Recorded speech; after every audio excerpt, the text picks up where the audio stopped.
اللهم صل على محمد وآل محمد. بسم الله الرحمن الرحيم. رب اشرح لي صدري ويسر لي أمري واحلل عقدة من لساني يفقهوا قولي. إن الله وملائكته يصلون على النبي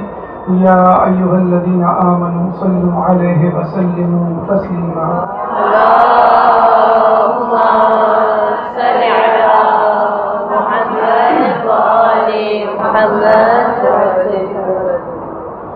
اللہ تعالیٰ کے سب شکر گزار ہیں کہ جس نے ہمیں اشرف المخلوقات میں پیدا کیا اور اس کے بعد ہمیں یہ توفیق دی کہ ہم اس کی عبادت کریں،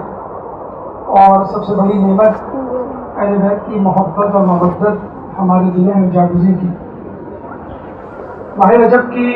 سعادتوں کو سمیٹنے کے بعد ہم ماہ شعبان میں داخل ہو چکے ہیں، اور جس طرح رجب میں نورانی شخصیات کی ولادتیں اور ان کے تذکرے آپ کے دلوں کو منور کر چکے ہوں گے، اسی طرح ماہ شعبان میں انوار شعبانیہ یعنی شعبان کے نور سے آپ کے ایمان اور ایمان کے پہلوؤں کو تقویت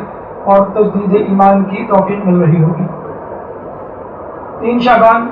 امام حسین کی ولادت،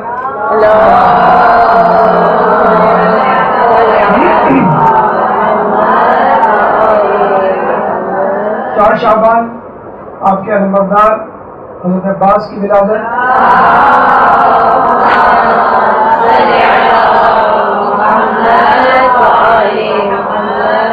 اور اس کے بعد 7 شعبان جناب قاسم علیہ السلام کی ولادت۔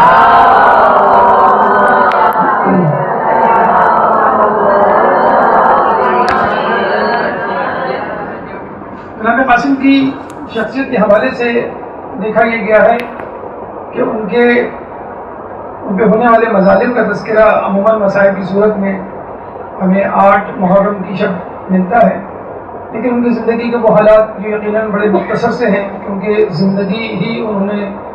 کچھ روایتوں کے مطابق 14 سال کی پائی اور کربلا میں شہید ہوئے۔ چنانچہ جناب قاسم کی زندگی کے حوالے سے کچھ گوشوں پر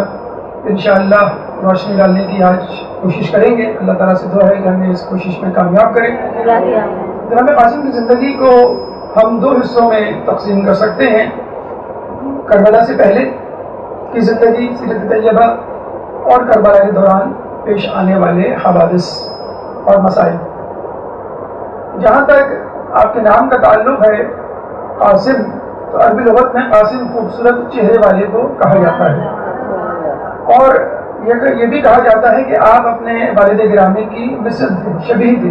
یعنی امام حسن مجتبیٰ کی شبیہ۔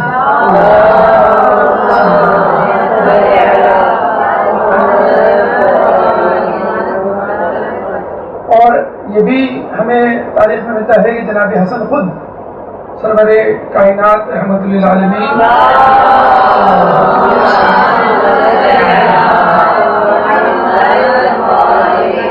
کی شبیہ ہیں۔ چنانچہ جناب قاسم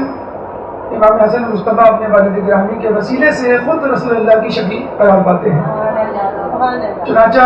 آپ کا ایک لقب یا آپ کا ایک مشہور نام یا جس جہت سے آپ کو پکارا جاتا ہے وہ شبیہ رسول جی ہے۔ اور یہ بھی کہا جاتا ہے کہ جس طرح رسول اللہ جب رات میں چلا کرتے تھے، رات کے اندھیرے میں، تو ایک روشنی کا حالہ سا آپ کے چہرے کے گرد ہوا کرتا تھا، جیسے چاند کے گرد روشنی کا حالہ ہوتا ہے۔ اور آپ دیکھتے بھی ہیں کچھ کتابوں میں جب معصومین کی تصاویر سے آپ کا سامنا پڑتا ہے تو چہرے کی بجائے ایک روشنی کا حالہ بنا دیا جاتا ہے۔ تو یہ کہا جاتا ہے کہ جب آپ لشکر شام میں چڑھائی کر رہے تھے تو وہاں جو گھمسان کی جنگ تھی اور جو اندھیرا تھا اور جو ازدحام تھا، اس میں آپ کا چہرہ چودھویں کے چاند کی طرح چمک رہا تھا۔ نام کے حوالے سے یاد رکھیے کہ عربوں میں اگر کسی مشہور شخصیت کا نام ہوتا ہے تو اس نام کی پھر بار بار تکرار ہوتی ہے، تاکہ اس شخصیت کی طبیعت، مزاج اور سیرت کے اثرات اس بچے پہ پڑے جس کا یہ نام رکھا جا رہا ہے۔ چنانچہ قاسم نام کے ہمیں 4 نام خود کربلا کے میدان میں ملتے ہیں. قاسم بن محمد بن ابی بکر، یعنی خلیفہ اول کے صاحبزادے کے فرزند قاسم ابن محمد بن ابی بکر، جن کے بارے میں کہا جاتا ہے، محمد بن ابی بکر کے بارے میں کہا جاتا ہے کہ خلیفہ اول کی وفات کے بعد ان کو جناب امیر المومنین نے اپنی زیر تربیت رکھا اور ان کی پرورش کی. اور وہ اکثر یہ کہا کرتے تھے کہ محمد بن ابی بکر، یعنی محمد جو ہے وہ ابی بکر کے سلب سے ہے لیکن میرا بیٹا ہے. اور پھر ہم دیکھتے ہیں کہ وہ جنگ صفین میں بھی لڑتے ہیں اور اس کے بعد جنگ جمل میں بھی لڑتے ہیں، اور جنگ جمل میں ان کو شہید کر دیا جاتا ہے. اس طرح کے گدھے کی کھال میں سی کر زندہ جلا دیا جاتا ہے حاکم شام کے لوگوں کے ہاتھوں. اس کے بعد جو دوسرا نام ہمیں قاسم نام کا کربلا ہی کے میدان میں ملتا ہے، قاسم بن محمد بن جعفر طیار.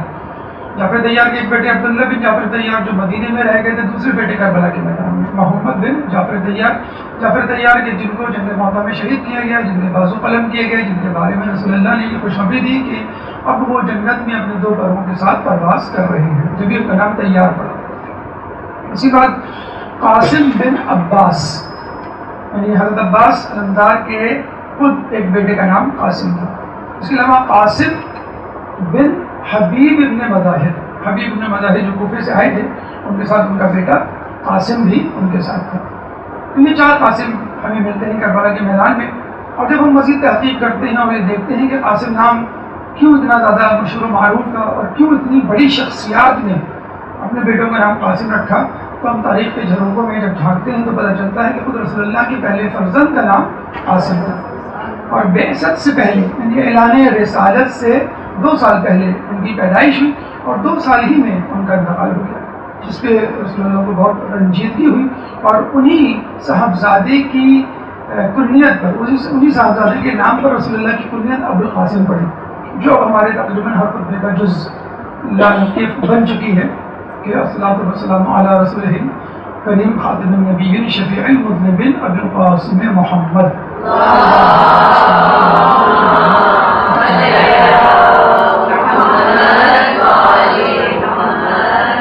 تو رسول کا نام محمد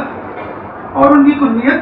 ابوالقاسم ہے. لیکن رسول اللہ نے اس کے بعد یہ تاکید سے کہا تھا کہ میرے بعد کوئی ان 2 ناموں کو جمع نہ کرے، یعنی میرے نام محمد کو اور میری کنیت ابوالقاسم کو. لیکن 2 جگہوں پر 2 شخصیات کے لیے استثناء دیا گیا، یعنی امیر المومنین کی اولاد جس میں ہمیں ملتا ہے محمد حنفیہ کا نام محمد تھا اور ان کی کنیت ابوالقاسم تھا. اور دوسرا استثناء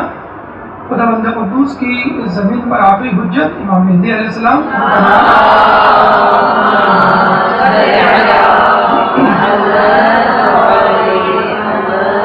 ان کا نام محمد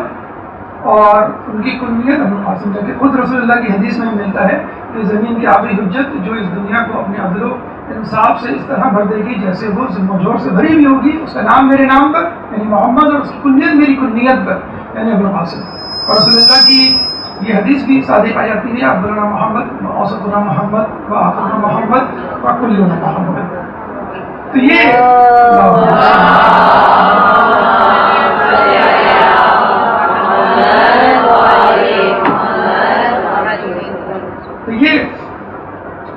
مختلف حوالے سے جناب قاسم کی تشریحات اور توضیحات تھی اور ان کا تاریخی پس منظر تھا. کہتے ہیں کہ جب امام حسن سے پوچھا گیا کہ آپ نے اپنے بیٹے کا نام قاسم کیوں رکھا، انہوں نے بتلایا کہ میں چاہتا ہوں کہ جب کربلا کے میدان میں میرا بھائی حسین قاسم کو شہادت کے لیے پیش کرے، جنگ کے لیے پیش کرے، تو لوگوں کو رسول اللہ کا بیٹا قاسم یاد آ جائے کہ ہم قاسم ابن حسن کو نہیں قتل کر رہے بلکہ ہم قاسم ابن محمد کو قتل کر رہے ہیں. ایک تو نام رسول اللہ کے بیٹے پر اور شبیہ رسول اللہ کی صورت، تو ہو سکتا ہے رسول اللہ کی محبت جو ہے ان کے دل میں دوبارہ جاگ اٹھے اور وہ اس کام سے، اس قبیح فعل سے باز آ جائے. لیکن آپ نے دیکھا کہ ایسا نہ ہوا. اور پھر امام نے یہ بھی کہا کہ چونکہ ان کی نفرت رسول اللہ کے لیے گھر کر گئی تھی، چنانچہ اب ان کی روز حشر مغفرت نہیں ہوگی. بلکہ خود مولا کائنات سے جب پوچھا گیا کہ آپ کیا سمجھتے ہیں کہ اگر آپ کی اولاد کی جگہ رسول اللہ کی اولاد ہوتی، یعنی قاسم، طاہر، عبداللہ، اس کے بعد جو 2 بیٹے اور ہوئے تھے مدینے میں، تو یہ 3 بیٹے ہوتے، وہ جوان ہوتے اور ان کی اولادیں ہوتی، تو کیا لوگ ان پہ ظلم و ستم کرتے یا ان کو اس طرح شہید کرتے، قتل کرتے؟ تو آپ نے کہا کہ بخدا وہ ایسا ہی کرتے کیونکہ ان کے دلوں میں رسول اور خاندان رسول، رسالت اور خاندان رسالت کی نفرت گھر کر گئی تھی۔ اب وہ بیٹے خود رسول اللہ کے صلب سے ہوں یا جسے کہتے ہیں کہ ان کے بعد ان کی بیٹی بطن مقدس سے ہوں، ان کو یہ کرنا تھا۔ تو چاہے رسول اللہ کے بیٹے سامنے آ جائیں یا علی کے بیٹے سامنے آ جائیں، ان کو قتل کیے بغیر ان کی خلافت، ان کی حکومت کا راستہ ہموار نہیں ہو سکتا تھا۔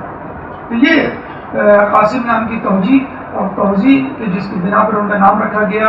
اور جسے کہتے ہیں کہ آپ نے حجت تمام کی گئی کہ شاید ان کو رسول اللہ کی باتیں، شاید رسول اللہ کی محبت ان کے دل میں گھر کر جائے۔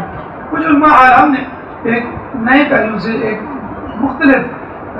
جسے کہتے ہیں جہد سے آپ کے نام پر روشنی ڈالی ہے، جیسے کہ ہم نے آپ کو پہلے بتایا تھا کہ جناب زینب کا نام زہرا سے مستعار لیا ہے یا علی سے مستعار لیا گیا ہے، نون حسنین سے مستعار لیا گیا ہے، بے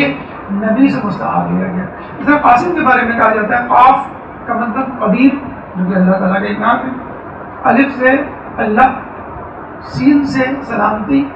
اور میم سے مومن، یعنی اللہ کی قدرت ہے جو مومنین کے لیے سلامتی ہے۔ یقیناً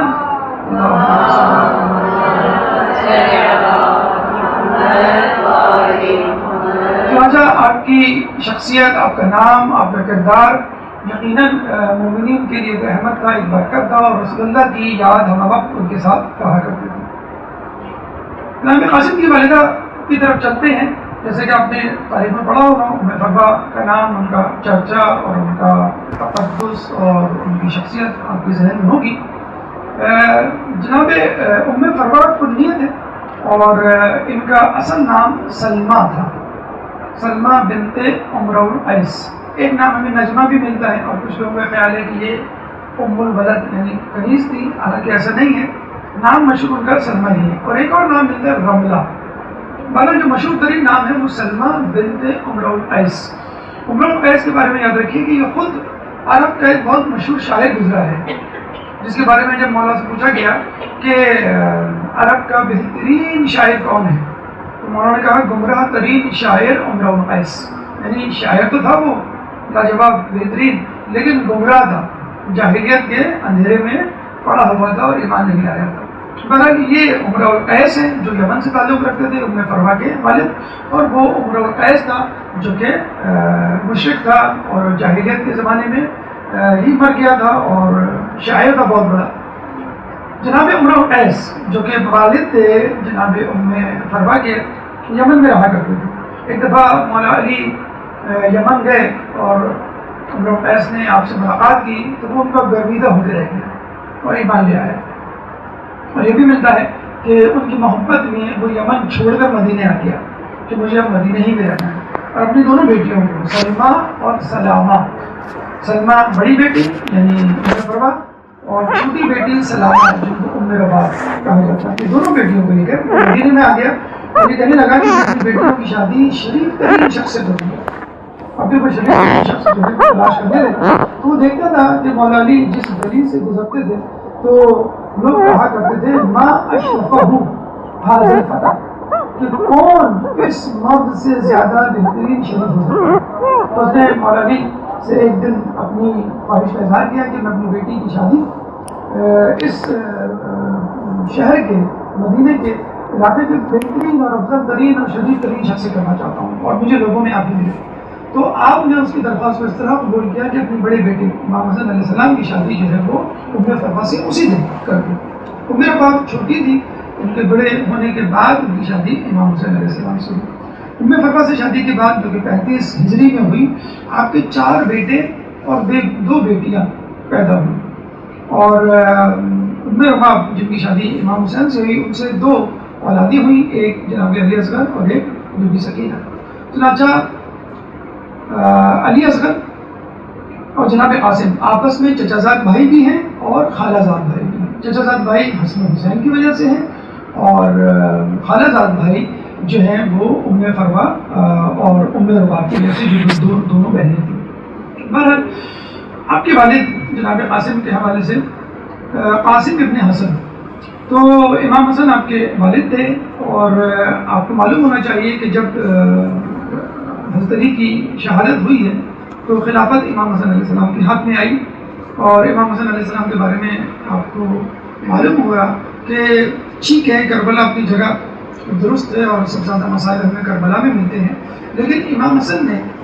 اپنی تمام تر کوششوں کے باوجود مسلمانوں کو بچایا، حالانکہ مسلمانوں نے یا ان کے نیچے ان کے چاہنے والوں نے جو بظاہر چاہنے والے تھے کوئی دقیقوں پر برداشت نہیں کیا تھا آپ کو نقصان پہنچانے میں، یعنی وہ کہا کرتے تھے کہ آپ جو ہے حاکم شام سے لڑائی کریں اور ہم آپ کا ساتھ دیں گے، اور جب وہ لے کے چلے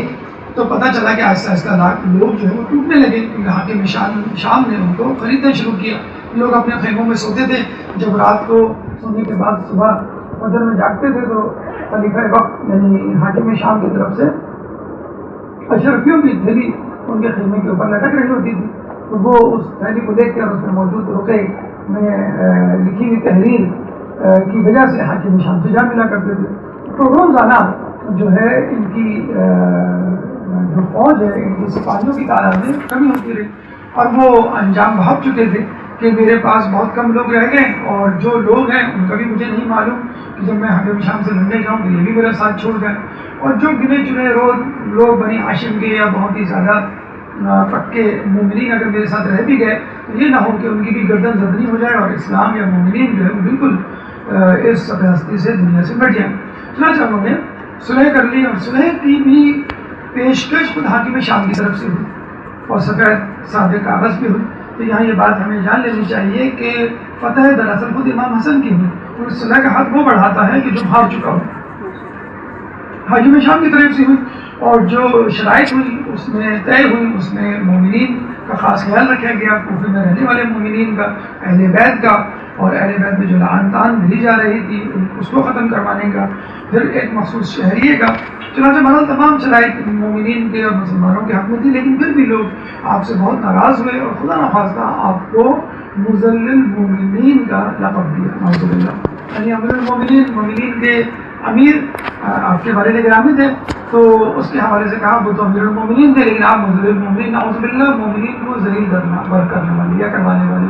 نہیں یہ بالکل اسی قسم کا الزام ہے، یہ جو کہ لیجیے اسی قسم کے شک و شبہ کا اظہار ہے جو خود رسول اللہ سے صلح حدیبیہ کے وقت روا رکھا گیا، اور صلح حدیبیہ کے وقت کچھ لوگوں کے دلوں میں نبوت کے متعلق خیال بھی آیا کہ کیا واقعی آپ نبی ہیں، کیا واقعی نبوت کے حامل ہیں، پھر بعد میں انہوں نے اس کی توبہ بھی کی اور استغفار بھی کیا، بہرحال بات کے دنوں میں لوگوں نے ثابت کر دیا، تاریخ نے ثابت کر دیا کہ آپ کا فیصلہ بالکل صحیح تھا، اور دوسری جو تہمت یا الزام آپ پہ لگایا گیا وہ کثرت ازدواج ہے، جو غیر شیعہ افراد نے اتنا زیادہ اس کو بڑھا دیا کہ آپ کی شادیاں جو ہے وہ 300 تک پہنچا دیں۔ جب مومنین نے، علماء نے، محققین نے اس کی باقاعدہ تحقیق کی تو پتہ چلا کہ اگر ہم 300 شادیاں لے لیں تو ہر 6 مہینے بعد ایک شادی، تو اس زمانے میں بہرحال کوئی امیر خاندان سے تعلق نہیں تھا، فخر و فاخر کی زندگی بہرحال تھی، رسول اللہ کے جانے کے بعد ان کی زندگی تنگ کر دی گئی تھی، تو کسی طرح ایک عام شخص کے لیے یہ ممکن ہی نہیں تھا کہ وہ خارج شادی کے اخراجات برداشت کر سکتا، اور پھر یہ بھی ملتا ہے کہ رسول اللہ ایک دفعہ امیر المومنین نے ممبر پہ آ کے یہ کہا کہ لوگوں میرے بیٹے سے اپنی بیٹیوں کی شادی نہ کرو، یہ عذاب بہت دیتا ہے، تو اپنے بیٹے کی اس طرح تذلیل کرنا اور پھر تذلیل یا جسے کہتے ہیں کہ حقیقت آشکار کرنے کے بعد لوگوں میں پھر دوبارہ آپ سے رجوع کرنا، یہ بتا رہا ہے کہ واقعی آپ قابل بھروسہ تھے۔ بہرحال یہ دونوں گفتگو، یہ دونوں الزامات جو ہے وہ تاریخ نے غلط ثابت کیے، محققین نے اس کے بارے میں اس کے خلاف جو ہے دلائل بھی دیے، تو اس صورتحال سے امام حسن علیہ السلام جو ہے وہ گزر رہے تھے، لیکن بہرحال جناب قاسم کی ولادت کے بعد کہا یہ جاتا ہے کہ امام حسن علیہ السلام فقط 4 سال زندہ رہے۔ جب آپ بستر شہادت پڑھتے ہیں اور جب اپنی وصیت کر رہے تھے تو کہتے ہیں کہ تعویذ جو ہے انہوں نے امام جناب قاسم کے بازو پر باندھا، تمام چاروں لڑکوں کے بارے میں تھا، لیکن بازو کا انتخاب جو ہے جناب قاسم کا ہوا، اور یہ کہا گیا کہ جب تمہارے چچا یعنی حسین ابن علی پر کوئی مصیبت آئے تو تمہیں تعویذ کھول کر پڑھ لینا اور اس میں جو کچھ لکھا ہے اس پر عمل کرنا۔ پھر ہم مسائل میں دیکھتے ہیں کہ جب تعویذ کھولا گیا تو اس میں یہ لکھا تھا کہ تم اپنے چچا حسین ابن علی کی مدد کرو۔ بہرحال جب ان کا وقت آخر آیا جناب قاسم کے بارے میں کہا جاتا ہے کبھی وہ اپنی امی ام طرفہ کے دامن سے لپٹ کے روتے اور کبھی اپنے بابا کے سینے پہ گر کے روتے. تو 4 سال کی زندگی میں انہوں نے یتیمی کا زخم جو ہے وہ سہا. اس کے بعد آپ کی پرورش، آپ کی تربیت جو ہے امام حسین علیہ السلام کے ذمہ آ گئی. اور آپ کو معلوم ہے کہ عرب میں چچا بھتیجے کی محبت بہت زیادہ مشہور ہے، اور ہمیں یہ محبت سب سے پہلے حضرت ابو طالب کے ذریعے نظر آتی ہے کس طرح انہوں نے اپنے بھتیجے رسول اللہ کی تربیت کی، محافظت کی، اور ان کو پال پوس کے جوان کیا، اور ان کو اپنے بیٹوں پر جو ہے وہ ترجیح دی، اور اپنے ساتھ سلایا کرتے تھے، اپنے ساتھ رکھا کرتے تھے. لگتا تھا کہ شاید وہی بیٹے ہیں اور دوسرے ان کے بیٹے نہیں ہیں. تو امام حسین علیہ السلام نے بھی یہی کیا کہ اپنے بھائی امام حسین علیہ السلام کی شہادت کے بعد جناب قاسم کو بالکل اپنے بچوں کی طرح پالا، اور کبھی بھی ان کو ان کے یتیم ہونے کا احساس نہیں ہونے دیا. جناب قاسم جب بھی کوئی چیز مانگتے، کوئی بات کہتے، اس چیز کو فوراً مہیا کر دیا جاتا، دستیاب کر دیا جاتا، اور ان کو ان کی بات، ان کے خواہش کو پورا کیا جاتا. کہتے ہیں کہ جب بھی جناب حسن سفر میں جاتے تھے تو جناب عباس اور جناب علی اکبر کے ساتھ ساتھ آپ کو بھی اپنے ساتھ لے جایا کرتے تھے. ابتدائی تعلیم، بنیادی علوم جو ہے انہوں نے اپنے والد امام حسین علیہ السلام سے حاصل کیے، اور اس کے بعد علوم قرآنی کے بارے میں کہا جاتا ہے خصوصی طور پہ امام حسین علیہ السلام نے اپنے بھتیجے کو علوم قرآنی سکھائی. کہتے ہیں آپ کی الحانی اتنی زیادہ مشہور و معروف تھی کہ جب آپ مدینے کی مسجد میں قرآن پڑھا کرتے تھے تو لوگوں کو لہنے داودی یاد آ جایا کرتی تھی، اور آپ کے گرد وہ حلقہ بنا کے بیٹھ جایا کرتے تھے. جیسے داؤد علیہ السلام کے بارے میں ملتا ہے کہ پرندے تک ان کی قرت سننے کے لیے ان کی گرد جمع ہو جاتے تھے. تو جناب قاسم کی آواز، خوش کہانی اور قرت کو سننے کے لیے مدینے کا ایک ہجوم آپ کے آس پاس آ جاتا تھا. جناب علی کے خطبات، فرمودات، مکتوبات ان کو مکمل طور پہ حفظ تھے. یہ نہج البلاغہ تو ابھی ہمارے پاس پہنچی ہے، اور یہ بھی سلیکٹڈ یا سلیکٹو جو ہے وہ انتخاب ہے جناب امیر المومنین کے مخصوص اور منتخب کلام کا، لیکن ان کو تقریباً تمام کلام یاد ہے. کہتے ہیں بیوی زہرا کا جو خطبہ فتح ہمیں ملتا ہے، جو جناب زینب نے خود اپنے کانوں سے سنا تھا، اور وہ کہتی ہیں کہ میں نے وہ خطبہ وہیں پر ازبر کر لیا تھا. مرل بیوی زینب کی شخصیت تو بہت زیادہ بلند و بالا ہے کسی بھی شخصیت سے معصومین کے بعد، 4 معصومین کے بعد. لیکن جناب قاسم نے اتنی سی عمر میں جو ہے وہ جناب بی بی سیدہ کا خطبہ فتح جو ہے وہ مکمل طور پہ حفظ کر لیا تھا. اس کے بعد علوم قرآنی کے حوالے سے ملتا ہے کہ ان کو بہت زیادہ دسترس کی، بہت زیادہ جو ہے وہ مہارت حاصل تھی. دیکھیے یہ وہ علوم تھے جو کہ جناب قاسم نے اور اہل بیت کے خانوادے نے اور ان کے بچوں نے اپنے بڑوں سے حاصل کیے. یہ ہمارے لیے ایک بہت بڑا پیغام ہے آج کل کے دور میں، جس طرح ہم دیکھتے ہیں کہ تعلیم کے اخراجات مسلسل بڑھتے جا رہے ہیں، لیکن اس کے ساتھ ساتھ ہم دیکھتے ہیں کہ اسکولوں سے شکوہ شکایت بھی بڑھتی جا رہی ہے، اور لوگ اپنے بچوں سے اتنے متنفر ہو گئے ہیں کہ اپنے پاس یا گھر میں رکھنے کے لیے کچھ دیر بھی گوارا نہیں کرتے. مطلب وہی چاہتے ہیں اسکول آئیں، اسکول کے بعد جو ہے وہ ٹیوشن پڑھنے چلے جائیں، اس کے بعد قرآن پڑھیں اور بس وہ جو ہے وہ سو جائیں. جب ان کی چھٹیاں آتی ہیں تو سمر کیمپ تلاش کی جاتے ہیں، اور ونٹر ویکیشن میں بھی کہیں ان کو انگیج کر دیا جاتا ہے. تو یہ تعلیمات اہل بیت سے سیکھیے کہ جتنے علوم کم از کم، ہمیں نہیں کہہ رہے کہ ان کو پی ایچ ڈی یا ایم اے اور ماسٹرز کے کورس آپ پڑھائیں، لیکن جتنی تعلیم آپ کے پاس ہے، جتنا علم آپ کے پاس ہے، کم از کم وہ پہنچائیں. کوئی جتنے خلوص سے آپ ان کو پڑھائیں گے اتنے خلوص سے کوئی اور نہیں پڑھائے گا. اس کے ساتھ ساتھ تعلیم کے ساتھ ساتھ تربیت بھی آپ کا جز ہوگی، جبکہ اسکولوں میں، کوچنگ سینٹرز میں، ٹیوشنز میں اس کا خاص خیال نہیں رکھا جاتا. ان کو تربیت سے کوئی لگاؤ نہیں ہے. وہ یہ چاہتے ہیں کہ بس بچے کو تعلیم دے دی جائے، بلکہ اب تو یہ ہونے لگا ہے کہ بچے کو کسی طرح اچھے گریڈ سے پاس کروا دیا جائے. ان کو اس سے فکر نہیں ہوتی ہے کہ بچے کو کیا تعلیم دے رہے ہیں، صحیح تعلیم دے رہے ہیں یا غلط تعلیم دے رہے ہیں. تو آپ اپنے بچے کو تعلیم دیں گے، تعلیم کے ساتھ تربیت بھی دیں گے. جب آپ تربیت دیں گے تو حق و باطل کا فرق بھی سکھائیں گے، صحیح اور غلط میں تمیز بھی سکھائیں گے، ادب و آداب بھی سکھائیں گے. اور ظاہر سی بات ہے کہ جب بچہ آپ کے ساتھ ایک ایسوسیشن پیدا کر دے گا، تعلق ربط پیدا کرے گا، تو خود بخود آپ کی بچے سے محبت بڑھتی چلے گی. کہتے ہیں کہ نظر سے دور دل سے دور، کہ جب بچہ آپ سے دور ہوگا تو خود بخود وہ آپ کے اندر جو محبت ہے یا اس کے اندر محبت ہے وہ کم ہوتی چلی جائے گی. تو بچے کو خود پڑھانے کا طریقہ اور بچپن سے پڑھانے کا طریقہ، اور جب تک آپ کی سکت اور آپ کی قابلیت اس کے اندر ٹرانسفر نہیں ہو جاتی اس وقت تک پڑھانے کا طریقہ جو ہے وہ اہل بیت سے آپ کو اور ہم کو سیکھنا چاہیے. درود پڑھ دے محمد علیہ.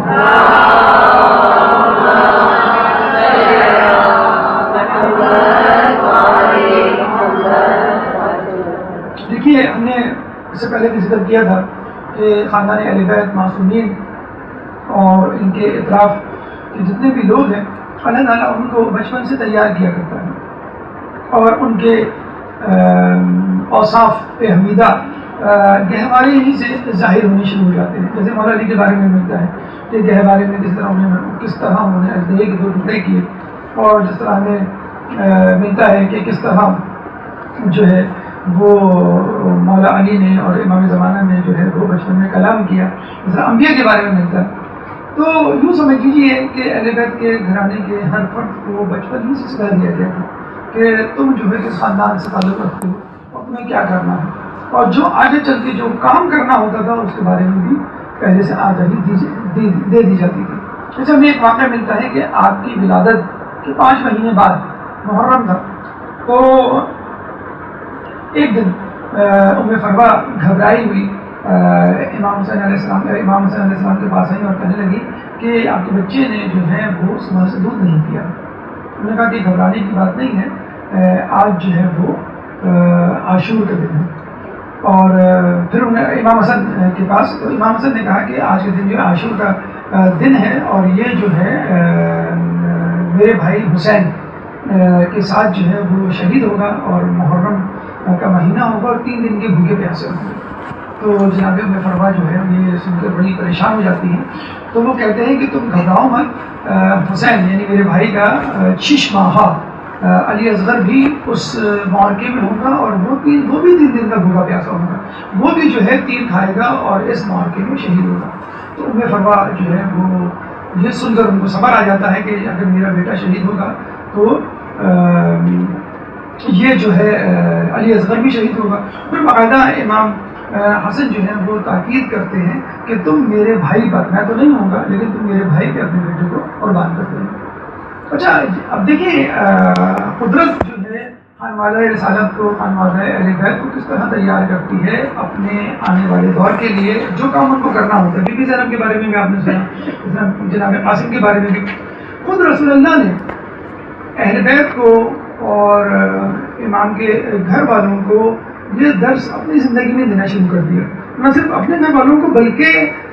اصحاب کو بھی یہ بتانا شروع کر دیا تھا کہ میرے بعد کیا کیا مسائل میرے اہل بیت پر جو ہے وہ ڈھائے جائیں گے. تو کہتے ہیں کہ عاشور کے دن رسول اللہ کے بارے میں کتاب بہقی میں جو ہے یہ روایت موجود ہے کہ رسول اللہ اصحاب کی عورتوں کو اپنے گھر میں لاتے تھے، اور جو ان کے شیخ اور بچے تھے ان کے لیے تاکید کیا کرتے تھے کہ تم صبح سے لے کے شام تک ان کو دودھ نہیں پلانا. اور پھر تذکرہ کیا کرتے تھے کہ کربلا کے میدان میں عاشور کے دن جو ہے میرے خاندان حسین کے اور حسین کے بیٹے اور ان کے عزیز و قارب جو ہیں اہل بیت کے چاہنے والے جو ہیں 3 دن کے بھوکے پیاسے جو ہے وہ مارے جائیں گے.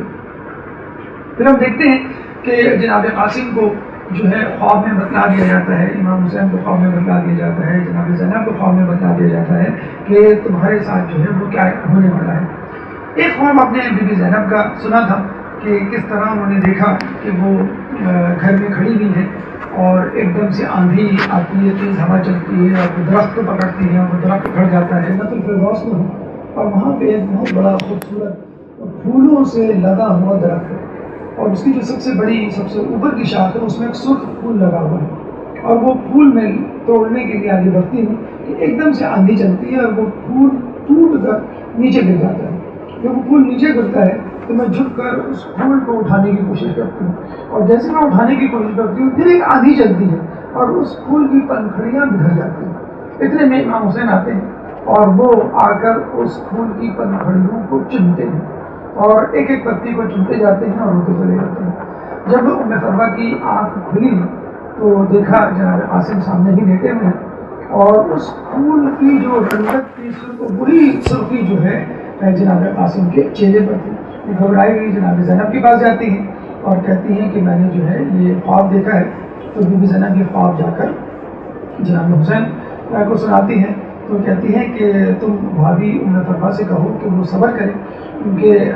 جو آنے والا وقت ہے وہ اس کی نشاندہی کر رہا ہے کہ یہ کربلا کا واقعہ پیش آئے گا. بلکہ انہوں نے سورہ احقاف کی آیت نمبر 35 کا جو ہے وہ کی تلاوت بھی کی، فَاصْبِرْ مَا صَبَرَ اولو الامر من الرسل، کہ تم صبر کرو کہ جس طرح اولو العزم من الرسل کہ اولو العزم پیغمبروں نے صبر کیا. تو جناب ام فرما کو بھی کہا گیا کہ تمہیں جو ہے اسی طرح صبر کرنا ہے کہ جس طرح تم سے پہلے لوگوں نے صبر کیا. پھر ہم دیکھتے ہیں لوگ اکثر ایک یوں کہہ لیجیے ایک اشکال ظاہر کرتے ہیں, شکوہ کرتے ہیں کہ بھی اہل بیت کے لوگ جو ہیں وہ بچپن سے منتخب شدہ ہیں اور ان کو بچپن سے ہی بتلا دیا گیا ہے, خوابوں میں زیارت ہے اور الہامی طاقت ان کے ساتھ ہے, تو جو بھی پیدا ہوتا اہل بیت کی طرح ہوتا. لیکن ہم دیکھتے ہیں یہ سب تو چلے ایک لاشعور کی منزل ہے, خواب جو ہے ایک لاشعوری کیفیت ہے جس میں بتلا دیا گیا, یا بچپن میں جو معجزہ ہے دیکھیں ایک الہی طاقت تھی, قوت تھی جو ان کے ساتھ تھی. لیکن شعور کی منزل میں داخل ہونے کے بعد بھی انہوں نے خدا کی اطاعت اور بندوں کی خدمت سے منہ نہیں موڑا, بلکہ یہ تو وہ لوگ ہیں کہ انہوں نے اپنوں کی بھی خدمت کی, غیروں کی بھی خدمت کی, دوستوں کی بھی خدمت کی, دشمنوں کی بھی خدمت کی, حتیٰ کہ انسانوں کے علاوہ جانوروں کی بھی خدمت کی. آپ کے بچپن میں ایک بڑا اچھا واقعہ ہمیں ملتا ہے اور یہ واقعہ ہمیں درس دیتا ہے کہ کس طرح انسان کو ایک درد مند دل اپنے سینے میں رکھنا چاہیے. گرمیوں کے دن ہیں, لو چلنے کے دن ہیں. اس سے پہلے بھی کراچی میں ایک وبا جو ہے وہ چلی تھی, ہیٹ ویو, کہ جس میں جو ہے وہ ہزاروں افراد جو ہے وہ مر گئے تھے. اور ابھی بھی یہی کہا جاتا ہے کہ آپ کو ہوشیار رہنے کی ضرورت ہے, بلکہ ایک ویڈیو کلپ یا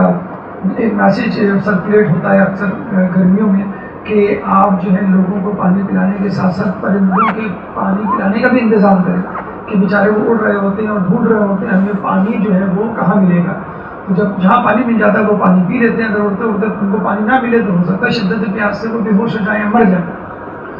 تو اکثر لوگ اس کا اہتمام بھی کرتے ہیں. تو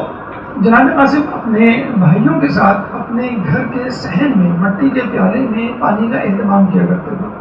کہ پرندے آئیں گے اور وہ اس پانی سے جو ہے وہ سیراب ہوا کریں گے. چنانچہ صبح سے وہ پانی رکھ دیا کرتے تھے اور پرندے آتے تھے اور وہ پانی پیتے تھے اور پانی پی کے اڑ جایا کرتے تھے. 28 رجب کو جب قافلہ حسینی مدینے سے چلا ہے تو جناب قاسم کو اور ان کے بھائیوں کو فکر ہونی چاہیے تھی اپنے خاندان کے افراد کی جو چھٹ گئے ہیں, فکر ہونی چاہیے تھی مدینے کی گلیوں کی, اپنے دوست احباب کی جو مدینے میں رہ گئے. لیکن ان کو فکر ہوئی تو ان پرندوں کی فکر ہوئی کہ جو پانی پینے سے اب محروم ہو جائیں گے, کیونکہ اب جناب قاسم اور یہ تمام لوگ جا رہے ہیں. تو وہ محمد حنفیہ کے پاس ہے. دیکھیں یہ جو ہم کہتے ہیں نا کہ انسانیت اور ایسی محبت جو فقط اپنے رشتہ داروں سے نہ ہو اور جس میں کوئی ذاتی مفاد نہ ہو, یہ پرخلوص ترین محبت ہوتی ہے. تو بڑے افسوس کے ساتھ کہنا پڑتا ہے کہ اہل بیت تو ہمیں یہ تعلیم دیتے ہوئے نظر آتے ہیں, لیکن خود اہل بیت کے ماننے والے یا مسلمان عمومی طور پہ اس انسانیت سے دور ہوتے ہوئے نظر آتے ہیں. ایک چھوٹی سی آفت, ایک چھوٹی سی مصیبت آ جائے تو ہم دیکھتے ہیں کہ لوگ جو ہے اپنی فکر زیادہ کرتے ہیں, دوسروں کی فکر کم کرتے ہیں. ابھی میں پڑھ رہا تھا کہ کینیڈا میں ایک جگہ ایڈمنٹن کے مقام پر جنگل میں, قریبی جنگل میں آگ لگی تو گھروں کو خالی کرایا گیا. جب گھروں کو خالی کرایا گیا تو ایک شخص اپنا گھر خالی کرنے کے لیے تیاری نہیں ہوتا تھا. اس میں بڑی من سماجت کی گئی. اس نے کہا کہ نہیں, میں نے تو مچھلیاں پالی ہوئی ہیں, جب میں چلا جاؤں گا تو ان مچھلیوں کو کھانا کون دے گا, کہ مچھلیاں مر جائیں گی. تو کہتے ہیں باقاعدہ ایک پولیس والے نے اس کی جو ہے ذمہ داری قبول کی کہ آپ جائیں اور میں آپ کو اپڈیٹ دیتا رہوں گا, میں خود اپنے ہاتھوں سے ان مچھلیوں کو کھانا کھلاؤں گا. اور وہ چلا گیا اور وہ تقریباً جو ہے وہ 2 مہینے تک جو ہے وہ ان کو کھانا کھلاتا رہا. جب وہ واپس آئے تو وہ ان کو مچھلیاں زندہ سلامت ملی. تو اس کو ہم کہتے ہیں انسانیت. اصل میں یہ انسانیت کینیڈا امریکہ کے رہنے والوں کے اندر کی انسانیت اور محبت نہیں ہے, یہ ان کا درس نہیں ہے. یہ درس تو ہمیں علی گڑھ نے بہت پہلے دے دیا تھا. تو اسلام اور مسلمانوں کی خدمت تو بہت دور کی بات, وہ تو انسانوں سے ہٹ کر جانوروں کی خدمت کے لیے ہر وقت تیار رہتے تھے. اور یہ ہمیں ملتا ہے کہ جب ہر آیا تھا اور اپنے لشکر کے ساتھ اس نے برملا کہا تھا کہ میں آپ کا دشمن بن کر آیا ہوں, لیکن میں اس وقت پیاسا ہوں, باقی باتیں بعد میں ہوں گی, اس وقت مجھے پانی چاہیے. انہوں نے حضرت عباس کو حکم دیا کہ اس کے لشکر کو پانی پلاؤ. انہوں نے جناب ہر کو نہیں, صرف ہر کو نہیں, ہر کے لشکریوں کو, ہر کے گھوڑوں کو اپنے ہاتھوں سے اپنے ہاتھوں میں پیالے لے کر پانی پلایا, 4 5 مرتبہ پانی پلایا, جب تک ان کے پیٹ سیر نہیں ہو گئے. انہیں اپنے منہ کو جو ہے اپنے چہروں کو پانی سے نہیں پھیر دیا. تو یہ وہ لوگ ہیں جب جنگ صفین میں مولا قبضہ کرتے ہیں اور پانی پیتے ہیں, اپنے لشکریوں کو پلاتے ہیں, تو اسی وقت دشمن کی فوج بھی آ جاتی ہے. تو مولا کے کچھ ساتھی جو ہے وہ ان کو روک دیتے, تو مولا ان کو منع کرتے یعنی پانی دونوں افراد پہ تھے. اور یہ ہوا کرتا تھا کبھی حاکم شام کا لشکر قبضہ کرتا تھا, کبھی مولا علی کا. جب حاکم شام کا لشکر قبضہ کیا کرتا تھا تو وہ لوگوں کو یعنی دشمنوں کو پانی پینے سے روک دیا کرتا تھا. لیکن جب مولا علی کا لشکر پانی پہ قبضہ کرتا تھا تو وہ دونوں کو پانی پلایا کرتا تھا. بہرحال یہ انسانیت ہمیں اہل بیت کے گھر سے ملتی ہے, اور دنیا میں اگر کوئی کسی قسم کی انسانیت ہو بھی رہی ہے تو اس کا درس دراصل اہل بیت نے دیا ہوگا, جس کو ہم مسلمانوں نے تو بلا دیا ہے اور دوسروں نے اپنا لیا ہے. چنانچہ بہرحال جناب قاسم اپنے بھائیوں کے ساتھ محمد حنفیہ کے پاس جاتے ہیں, کیونکہ وہ کربلا نہیں گئے تھے, ان کو مدینے میں رہنا تھا. ان کے پاس جا کے کہتے ہیں کہ ہم جا رہے ہیں اور ہمیں فکر ہے ان پرندوں کی جو کل دوبارہ آئیں گے اور جو روزانہ آتے ہیں ہمارے گھر میں, ہمارے صحن میں جو پیالہ ہے اس میں جو موجود پانی ہے اس کو پینے کے لیے ہمیں فکر ہے کہ ان کو پانی کون دے. تو محمد حنفیہ نے کہا کہ یہ ذمہ داری میں قبول کرتا ہوں, تمہارے جانے کے بعد روزانہ پانی ان کو میں پلاؤں گا. اور کہتے ہیں ہم 29 رجب ہی کو دوسرے ہی دن پہنچ گئے اور پیالے میں جو ہے مٹی کے پیالے میں جو ہے پانی ڈالا, ان پرندوں کا انتظار کرتے رہے. لیکن انتظار کرتے کرتے صبح سے دوپہر, دوپہر سے شام اور شام سے مغرب ہوئی, وہ پرندے نہیں گئے. بڑے حیران ہوئے. پھر اگلے دن دوبارہ انہوں نے پانی ڈالا, پھر پرندوں کا انتظار کیا, لیکن وہ پرندے نہیں گئے. کہتے ہیں کہ ان پرندوں کو 28 رجب کے بعد مدینے میں کسی نے نہیں دیکھا. اگر دیکھا تو عصر عاشور دیکھا کہ جب امام حسین کو شہید کیا گیا, ان کا لاشا جو ہے خون میں لت پت پڑا ہوا تھا, تو کچھ سفید پرندے اور ان کا غول امام حسین علیہ السلام کے لاشے پر آیا اور اپنے پروں کو ان کے خون سے خلط ملط کرنے لگا. اور پھر وہ پرندے اڑ کر مختلف سمتوں میں چلے گئے. کہاں چلے گئے نہیں معلوم. ہاں ایک شخص نے قبر رسول میں پر ان پرندوں میں سے ایک پرندے کو دیکھا تھا, شاید وہ شہادت حسین کی خبر سنانے رسول اللہ کو دیا تھا. اللہ لعنت اللہ علیہ القوم الظالمین. يا مولا